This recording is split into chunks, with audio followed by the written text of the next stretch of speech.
अजित पवारांच्या पार्थिवावरती उद्या सकाळी 11 वाजता अंत्यसंस्कार केले जाणार आहेत। आज मात्र 5 वाजल्यापासून अंत्यदर्शनासाठी त्यांचं पार्थिव ठेवलं जात आहे। मोठ्या प्रमाणात त्यांचे चाहते असतील, त्यांच्यावरती प्रेम करणारे असतील, हे बारामतीमध्ये दाखल होत आहेत। जसं जसं कळेल, जसं जमेल तसे येत आहेत। आपण दृश्यांमध्ये बघतोय मुख्यमंत्री देवेंद्र फडणवीस हे सुद्धा बारामतीमध्ये दाखल झालेले आहेत।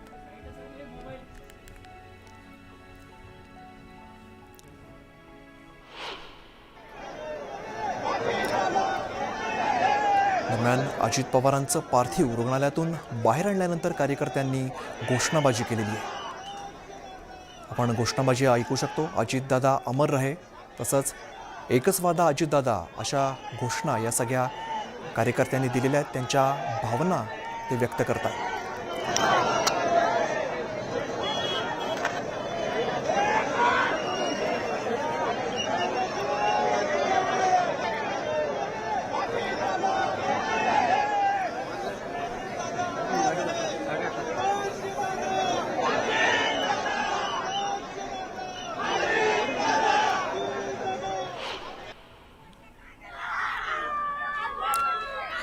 महिलांचा आक्रोश आपण बघतोय।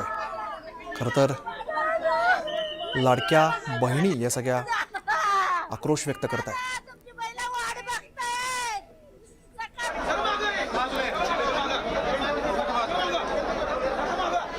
दरम्यान अनेक राजकीय सगळे प्रतिनिधी असतील, त्यांचे सहकारी असतील, हे सुद्धा लगेचच बारामतीमध्ये दाखल झाले। एकीकडे आक्रोश करणारे कार्यकर्ते दिसत आहेत, त्याचप्रमाणे जसं कळेल, जसं जमेल तसे सगळे लोक हे बारामतीमध्ये दाखल होताना आपल्याला दिसत आहेत। प्रचंड गर्दी। ज्या वेळेला लक्षात आलं की अपघात झालेला आहे, अजित पवार या विमानामध्ये होते, लगेचच या सगळ्या कार्यकर्त्यांनी हॉस्पिटलकडे धाव घेतलेली होती। दरम्यान ही जी दृश्य आहेत आपण बघतोय, त्या मैदानावरतीच अजित पवार यांचं पार्थिव आणलं जात आहे। ही थेट दृश्य आपण बारामतीमधून बघतोय। अजित पवार यांचं पार्थिव आता अंत्यदर्शनासाठी आणलं जात आहे। आपल्या नेत्याला बघण्यासाठी, आपल्या दादांना शेवटचं पाहण्यासाठी प्रचंड गर्दी कार्यकर्त्यांची या ठिकाणी बघायला मिळते। या संदर्भातलाच आपण अधिकची माहिती घेऊया। जितेंद्र जाधव आमचे प्रतिनिधी याच ठिकाणी उपस्थित आहेत। जितेंद्र, आपण बघतोय अजितदादा यांचं पार्थिव आता या मैदानावरती आणलं जात आहे।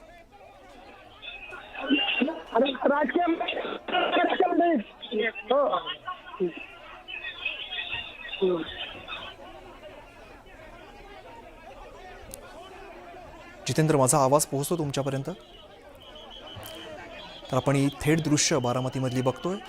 अजित पवार यांचं पार्थिव जे आहे ते या मैदानात अंत्यदर्शनासाठी आणण्यात आलेलं आहे। राजकारणातला दादा माणूस हरपला अशी भावना या सगळ्या कार्यकर्त्यांची बघायला मिळते।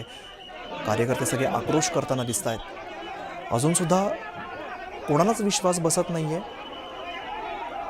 कोणालाही विश्वास बसत नाही आहे की अजित पवार, अजितदादा हे आज आपल्यामध्ये नाही आहेत। आपण ही सगळी कार्यकर्त्यांची गर्दी बघतोय। खरं तर कुटुंब म्हणूनच हे सगळे एकत्र असायचे। अजितदादांचे राजकारणापलीकडे अनेकांचे चांगले संबंध होते। त्यांनी अनेक माणसं जपलेली होती। अनेक व्यक्तींना ते स्वतः नावाने हाक मारत ओळखत असत। आणि हीच सगळी गर्दी आपल्याला दृश्यांमध्ये बघायला मिळते। बारामतीमध्ये याच ठिकाणी अजित पवार यांचं पार्थिव अंत्यदर्शनासाठी ठेवलं जाईल। तिकडचीच ही सगळी आपण दृश्य बघतोय। कुटुंबीय काही दिसत आहेत, कार्यकर्ते प्रचंड प्रमाणात दिसत आहेत। जिथपर्यंत नजर जाईल तिथपर्यंत अजित पवारांवरती प्रेम करणारे हे सगळे बारामतीकर असतील किंवा हे सगळे नागरिक आपल्याला बघायला मिळत आहेत। मुख्यमंत्री देवेंद्र फडणवीस, उपमुख्यमंत्री एकनाथ शिंदे हे सुद्धा बारामतीमध्ये काही वेळापूर्वी दाखल झाले आहेत। एकनाथ शिंदे ज्यावेळेला आले तेव्हाची आपण एकीकडे दृश्य बघतोय। मुख्यमंत्री देवेंद्र फडणवीस हे सुद्धा बारामतीमध्ये दाखल झालेले आहेत। अगदी थोड्या वेळानंतर म्हणजे 5 वाजल्यापासून अंत्यदर्शनासाठी पार्थिव इकडे ठेवलं जाईल आणि उद्या 11 वाजता अजित पवार यांच्यावरती अंत्यसंस्कार केले जातील। उपमुख्यमंत्री एकनाथ शिंदे ज्या वेळेला आले त्यावेळची ही दृश्य दादा भुसे आपल्याला दृश्यांमध्ये दिसत आहेत। प्रचंड अनुभवी असा नेता अशी दादांची ओळख, सगळ्यांसोबत अतिशय उत्तम आणि चांगले संबंध, मदत करणारी व्यक्ती अशी अजितदादांची ओळख होती. त्यामुळे आपण बघतोय सगळ्या पक्षातले कार्यकर्ते असतील, सगळे नेते असतील, हे आपल्याला दृश्यांमध्ये बघायला मिळत आहे. उद्या अंत्यसंस्कारांसाठी पंतप्रधान नरेंद्र मोदी आणि अमित शहा हे सुद्धा बारामतीमध्ये दाखल होणार आहेत.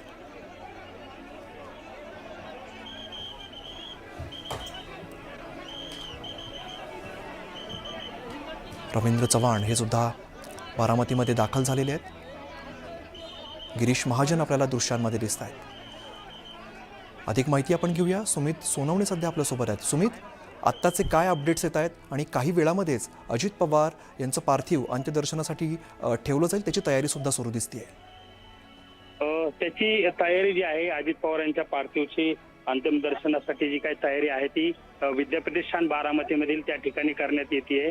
मोठी गर्दी या ठिकाणी कार्यकर्ते समर्थकांची या ठिकाणी पाहायला मिळते, कारण आक्रोश या ठिकाणी व्यक्त करण्यात येतोय. अजित पवारांचं आपल्याला शेवटचं दर्शन व्हावं यासाठी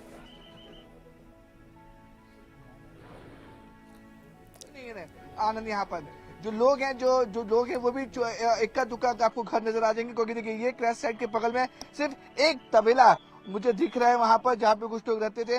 वो लोग सबसे पहले भाग के यहाँ पे आते हैं और यहाँ पे जो लोगों को बचाने की कोशिश करते हैं। एक बार फिर से मैं अपने दर्शकों को और आपको एकदम लेमन की भाषा में समझाना चाहूंगा आखिर ये क्रैश हुआ कैसे। आप जो ये रास्ता देख रहे हैं, यहाँ से ये लैंडिंग स्पॉट है। यहाँ से जो भी फ्लाइट आती है वो लैंड होते हुए सीधे, अगर मैं आपको रनवे पे जाके दिखाऊं तो सीधे रनवे पे आगे जाके मेन स्ट्राइप्स होती हैं, क्योंकि हर एक रनवे पर ब्लैक एंड व्हाइट की स्ट्राइप्स होती हैं जिसपे साफ तौर पे इंडिकेशन होता है 3-2-1। ये 3-2-1 का जो लाइनिंग होती है उससे साफ पता चलता है कि आपको जो एयरक्राफ्ट है वो टच डाउन कहाँ करना है। ये रनवे है जहाँ पर न्यूज 18 इंडिया की टीम मौजूद है। ये एयर स्ट्रिप है। एयर स्ट्रिप के ठीक बगल में 100 फीट नीचे ही, यानी कि जो पायलट था वो इस जगह से लैंडिंग करने की कोशिश कर रहा था। यहाँ से लैंड होने के बाद उसे एयर स्ट्रिप पर टच करना था, लेकिन विजिबिलिटी बहुत कम थी। विजिबिलिटी ना होने की वजह से जो एयरक्राफ्ट है उसने 2 बार गो अराउंड किया था। गो अराउंड का अगर लेमन की भाषा में बोलूंगा कि जब पहली बार वो अटेम्प्ट कर पाए तो एटीसी ने बोला कि अटेम्प्ट करो, अगर लैंडिंग होती है तो कर सकते हैं, लेकिन पायलट ने विजिबिलिटी लो होने की वजह से वो लैंडिंग नहीं की, गो अराउंड किया। गो अराउंड मिलेगा, एक बार फिर से वो चक्कर लगा के आएगा और दूसरी बार कोशिश करेगा कि लैंडिंग हो सके। दूसरी बार में भी विजिबिलिटी बहुत कम थी, जिसके बाद बिल्कुल एयर स्ट्रिप के बगल में ये हादसा हो जाता है।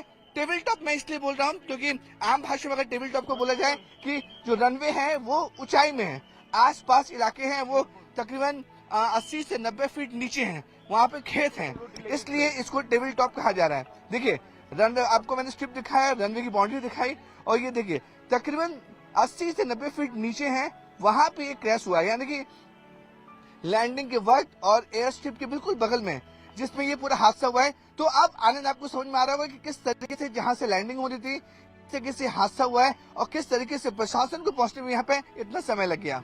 आनंद, तर थेट त्या विमानतळावरची आपण माहिती घेत होतो. पुन्हा एकदा जाऊया. सुमित सोनवणे आमचे प्रतिनिधी आपल्यासोबत आहेत. सुमित, आपण बघतोय खरं तर ही सगळी तयारी आपल्याला दृश्यांमध्ये बघायला मिळते. अजित पवार यांचं पार्थिव ज्या ठिकाणी ठेवलं जाईल, मोठ्या प्रमाणात त्यांच्यावरती प्रेम करणारे किंवा सगळे कार्यकर्ते आणि कुटुंबीय सुद्धा दिसत आहेत. नक्कीच या ठिकाणी अजित पवारांचं विद्याप्रतिष्ठान या ठिकाणी पार्थिव ठेवण्यात येणार आहेत आणि या ठिकाणी आल्यानंतर कार्यकर्त्यांना त्याचं अंत्यविधी दर्शन घेण्यासाठी सोय व्हावी यासाठी या विद्याप्रतिष्ठानमध्ये हे पार्थिव ठेवण्यात आलेलं आहे. अजित पवार नेहमी या विद्याप्रतिष्ठानमध्ये येत होते आणि त्यामुळेच आता त्यांचं अंतिम दर्शन या ठिकाणी होते. त्यामुळे कार्यकर्ते कुठेतरी भावनिक होताना दिसतात, कारण अजित पवार या ठिकाणी आल्यानंतर जे तयारी जी आहे ती असायची, मात्र आज या अंतिम दर्शनाची तयारी ती त्या वाट ते पाहतात. त्याच्यामुळं एकच भावनिक या ठिकाणी कार्यकर्ते झालेले पाहायला मिळते. तयारी ती सुरू आहे. अजित पवारांचा त्या ठिकाणी फोटो ठेवण्यात आलेला आहे. त्या फोटोला पाहून कार्यकर्ते जे आहेत ते आपल्याला अश्रू अनावर होताना दिसतात आणि मोठी गर्दी जी आहे ती या विद्याप्रतिष्ठानच्या मैदानावर झालेली आपल्याला पाहायला मिलती है। लोगों ने साफ तौर पे कहा कि विजिबिलिटी कम थी, विजिबिलिटी कम होने की वजह से ये हादसा हुआ है। देखिए शुरुआती जांच में ये साफ तौर पर पता चला है कि कोई भी टेक्निकल इशू नहीं था, यानी कि एयरक्राफ्ट पूरी तरह से मेंटेन था। क्योंकि देखिए महाराष्ट्र के हाई प्रोफाइल विजिटर्स में डिप्टी सीएम अजित पवार जा रहे हैं, तो उनका एयरक्राफ्ट पहले से ही सब कुछ मेंटेनेंस चेक की जाती है और एसओपी होती है किसी भी एयरक्राफ्ट की उड़ान भरने से पहले कि अगर वो उड़ान भर रहा है तो उसका पूरा चेकआउट होता है कि वो उसके इंजन ठीक है कि नहीं, एयरक्राफ्ट ठीक है कि नहीं। तो एसओपी पूरी तरह से फॉलो की गई है। उसमें टेक्निकल ग्लिच अभी तक तो सामने नहीं आ रहे, लेकिन देखिए फाइनल जिस तरह से कोई भी एयरक्राफ्ट क्रैश होता है उसमें ब्लैक बॉक्स जो होता है वो सबसे अहम होता है। अब ब्लैक बॉक्स में जो ओपन होगा, ब्लैक बॉक्स की जो रिकॉर्डिंग होती है, अगर मैं आम भाषा में समझाना चाहूँ कि ब्लैक बॉक्स वो रिकॉर्डर होता है जिसमें आपके सारे मैनुअल, सारी वॉइस रिकॉर्डिंग होती है, जो लास्ट वक्त में एटीसी और पायलट के बीच जो बातचीत होती है वो बहुत इंपॉर्टेंट होती है। अब ब्लैक बॉक्स ओपन होगा क्योंकि देखिए मैंने आपको बताया कि डीजीसी की टीमें पहुंच चुकी हैं, इन्वेस्टिगेशन टीमें वो यहाँ पे पहुंच चुकी हैं और तमाम, अब क्योंकि मैटर हाई प्रोफाइल है, इसमें डिप्टी सीएम अजित पवार की इस हादसे में मौत हो चुकी है। अब पूरे इन्वेस्टिगेशन होगा कि आखिरकार वजह क्या थी, किस वजह से क्रैश हुआ है। लेकिन शुरुआती जांच में आनंद ये पता चला है कि टेक्निकल एरर नहीं नजर नहीं आ रहा है, एयरक्राफ्ट पूरी तरह से मेंटेन था, विजिबिलिटी का इशू था। ये ऑफ द रिकॉर्ड जो सोर्सेज उन्होंने बताया कि विजिबिलिटी का इशू था और इतने नजदीक, क्योंकि देखिए एक बार टेक ऑफ लैंडिंग करने की कोशिश की गई थी, नहीं हो पाया, दूसरी बार लैंडिंग करने की कोशिश की गई। अब देखिए पिक्चर में क्लियर है, पुलिस ने पब्लिक को हटा दिया है। ये एयरपोर्ट का बाउंड्री वॉल है, बाउंड्री मतलब ग्राउंड है, ओपन ग्राउंड है, कोई फेंस वेंस नहीं होती है यहाँ पे आनंद, क्योंकि छोटे एयरपोर्ट है, गाँव के लोग ज्यादा आते नहीं है। सब वो जहाँ पे पब्लिक आप देख रहे हैं, कैमरे को बोलते दूर से दिखा के, वो एयर स्ट्रिप है। एयर स्ट्रिप जहाँ पे लैंड होना था, लैंड होने से पहले ये प्लेन यहाँ पे क्रैश हो जाता है जिसमें 5 लोगों की मौत हो जाती है। इन्वेस्टिगेशन चलेगी अब, और ताकि अनवन जब भी कोई एयरक्राफ्ट क्रैश होता है तो उसकी इन्वेस्टिगेशन लंबी चलती है और अकॉर्डिंग टू रूल के हिसाब से 30 दिन के अंदर जो भी इन्वेस्टिगेशन टीम होती है उसे 30 दिन के अंदर अपनी रिपोर्ट देनी पड़ती है कि आखिरकार ये हादसा हुआ क्यों। आनंद, तर थेट त्याच रनवेवरून आपण ही सगळी दृश्य बघत होतो, माहिती घेत होतो आणि ही जी दृश्य आपण बघतोय ती त्या विमानतळाच्या जवळच्याच एका पेट्रोल पंपावरती असलेल्या CCTVमध्ये ही सगळी दृश्य कैद झालेली आहेत। 8:46 आपण ती वेळ आपण बघतोय आणि त्याच क्षणाला तिकडे ते जे विमान आहे ते लँड होतानाच त्याचा अपघात झाला, ते क्रॅश झालं आणि मोठा स्फोट होताना आपल्याला यामध्ये दिसतोय।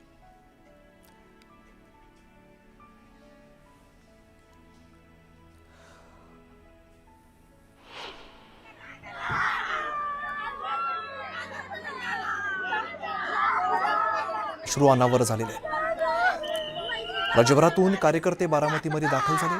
आपला लाडका नेता गेल्यामुळे सगळ्यांनाच धक्का बसलेला आहे।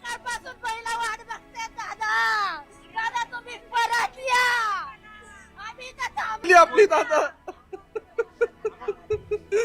दादा दादा काय बोलू शकत दादा,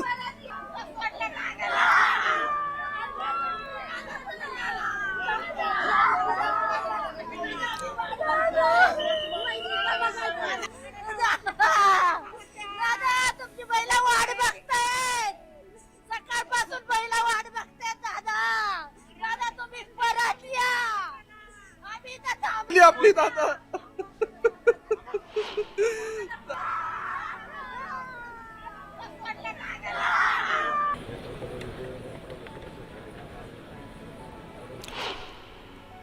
मधून दादांचे समर्थक कार्यकर्ते नगरचे जिल्हा अध्यक्ष आहेत या ठिकाणी पोहोचलेले आहेत बारामती मेडिकल कॉलेजला। काय भावना, तुम्ही काय सांगता? महाराष्ट्रातील जनतेचा, गोरगरिबांचा कैवारी गेला।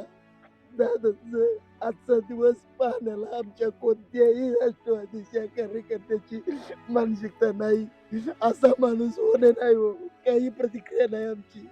दादांबद्दल काय आठवण, शेवटचं काय बोलू? कालच मला बोलवलं होतं मुंबईला, अर्धा तास चर्चा केली। काल बायकार नगरला निघून गेलो हो। नगर जिल्ह्याची, तालुक्याची रचना, विकासात्मक धोरण, इतका स्ट्रिक्ट माणूस आणि चांगला माणूस महाराष्ट्राला मिळणार नाही हो। बस, धन्यवाद। ही कार्यकर्त्यांची भावना आहे आणि संपूर्ण जे बारामती शहराला जे आहे, तालुक्याला जे आहे, राज्याला आहे, ही हानी झालेली आपल्याला पाहायला मिळते। आपल्यासोबत कार्यकर्ते, काय सांगाल, काय आठवण